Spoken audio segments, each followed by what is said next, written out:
tout savoir sur l'économie chinoise, embarquement immédiat dans Classe Éco. Lors des 2 sessions en déroulement actuellement à Beijing, la Chine s'est fixé l'objectif de PIB d'environ 5% pour 2023. Ce taux, qui n'était que de 3% l'année dernière, a quand même permis à la Chine de demeurer en 2e position mondiale après les États-Unis. Alors, quels sont les secteurs d'activité qui ont maintenu une performance robuste malgré l'épidémie en Chine ? Dans un contexte mondial d'inflation, est-ce que la Chine est en mesure de maintenir une stabilité de prix cette année ? Quel type de politique devrons-nous attendre du gouvernement chinois pour soutenir la croissance en 2023 ? Décryptage avec Ding Yifan, économiste et chercheur principal à l'Institut Taihe.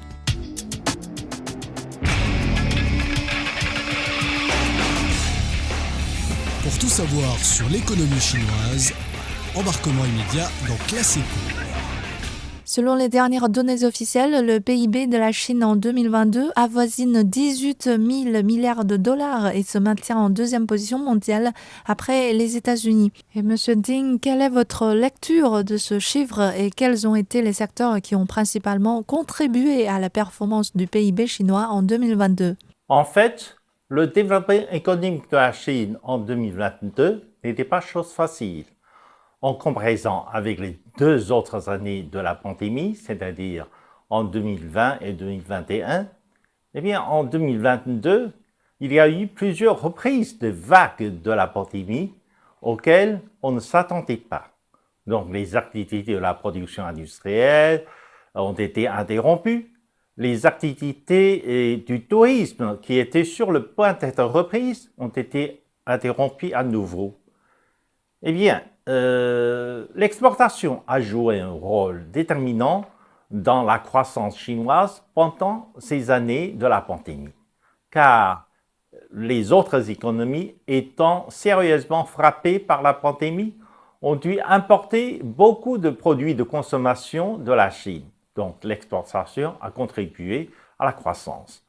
Mais cette année, nous avons constaté que l'exportation tend à se diminuer, car la pandémie étant contrôlée partout dans le monde, eh bien, les autres économies vont reprendre aussi leur production industrielle. Donc, elles auront moins besoin des produits de consommation chinois. Eh bien, prochainement, la Chine va compter davantage sur la reprise des activités de services, en particulier du tourisme, pour soutenir la croissance en Chine.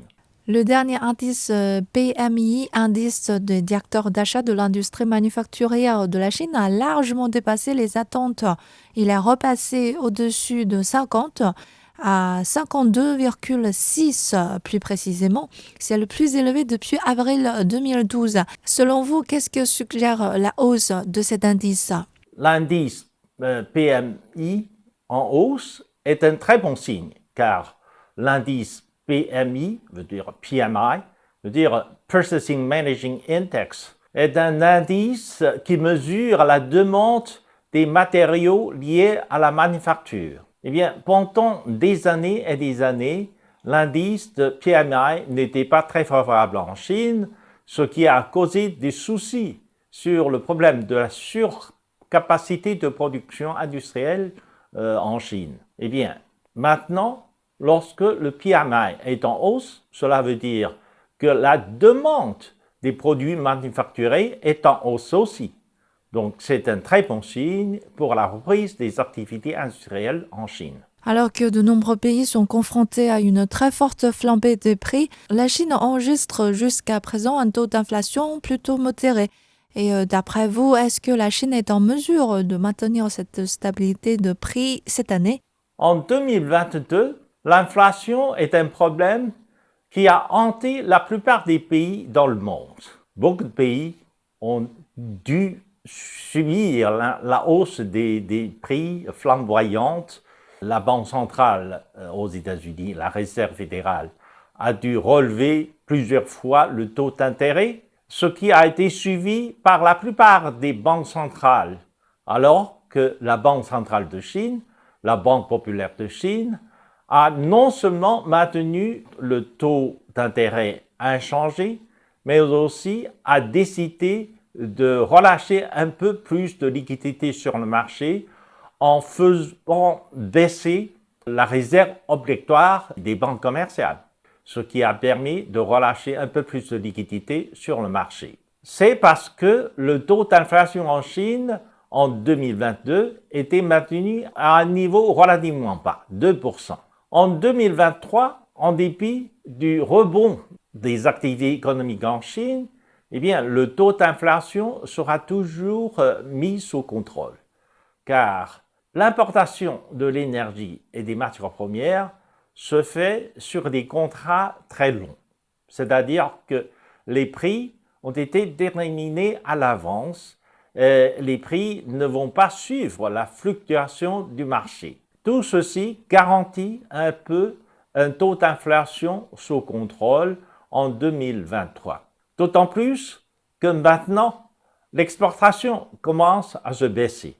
Donc, il y aura davantage de produits manufacturés qui étaient originellement destinés au marché extérieur va se vendre sur le marché intérieur, ce qui va exercer une pression de prix vers le bas. Donc, ce genre de concurrence va contrôler l'augmentation des prix des produits manufacturés sur le marché chinois. L'impact économique de changements réglementaires depuis décembre a été immédiat dans certains secteurs comme la consommation. On parle d'ailleurs du boom de consommation domestique. Alors, quelles sont les politiques de soutien que le gouvernement devrait mettre en place pour faire perdurer cette croissance, Monsieur Ding? La Chine est en train de devenir le marché de consommation le plus important du monde, dépassant les États-Unis. Dans l'avenir, on va renforcer l'investissement dans la campagne pour faire revivre la campagne chinoise, pour que le développement rural soit en parallèle avec le progrès de l'urbanisation. En fait, de ce secteur, eh bien, il y aura beaucoup d'investissements se concentrer sur, par exemple, le développement rural, eh bien, ce qui serait favorable à l'augmentation du pouvoir d'achat de la population rurale. Car en Chine, nous avons encore une population rurale relativement importante. Lorsque le pouvoir d'achat de cette population rurale importante sera renforcé, la consommation jouera un rôle encore plus important dans la croissance chinoise. Et selon vous, quelles sont les conditions favorables à la croissance de l'économie chinoise cette année? En 2023, le rebond des activités de services, surtout des activités du tourisme, sera un facteur contribuant à la croissance chinoise. En fait, depuis le début de l'année, nous avons constaté une reprise d'activité touristique assez remarquable. Parce que au début de l'année, bien sûr, c'était les vacances du Nouvel An chinois et les hôtels, les chambres d'hôtel ont été réservées à l'avance et pleinement. Les prix des chambres d'hôtel tendent à augmenter sensiblement dans plusieurs sites touristiques et des villes touristiques, si bien que les autorités compétentes ont dû intervenir sur le marché pour écarter des activités de spéculation et de fraude, car les prix tendent à augmenter trop rapidement. On pense qu'avec l'arrivée des saisons touristiques vers l'été, il y aura beaucoup plus de touristes étrangers et chinois qui vont contribuer à l'augmentation de la consommation en Chine, donc ce qui soutiendra la croissance cette année. Les deux sessions constituent l'occasion pour le gouvernement de planifier sur le long terme. Quelles sont les politiques à attendre en 2023? Les politiques économiques visent à la fois le long terme et le court terme. Cette année, en fait, le gouvernement a prévu d'investir davantage dans ce qu'on appelle la construction de nouvelles infrastructures. En fait, par nouvelles infrastructures, on entend l'investissement dans l'installation des équipements de télécommunication, dans l'installation des équipements de traitement de données, donc Big Data Treatment Center. Et tout cela sera beaucoup plus concentré dans la partie ouest de la Chine, ce qui contribuera aussi au rééquilibrage du développement régional en Chine.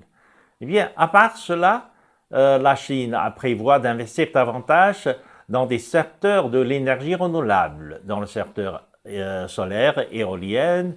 On a un plan de construction des stations solaires gigantesques dans la partie nord-ouest de Chine, ce qui soulagera aussi des centrales traditionnelles, c'est-à-dire des centrales de charbon, ce qui réduira aussi grandement l'émission de gaz carbonique en Chine.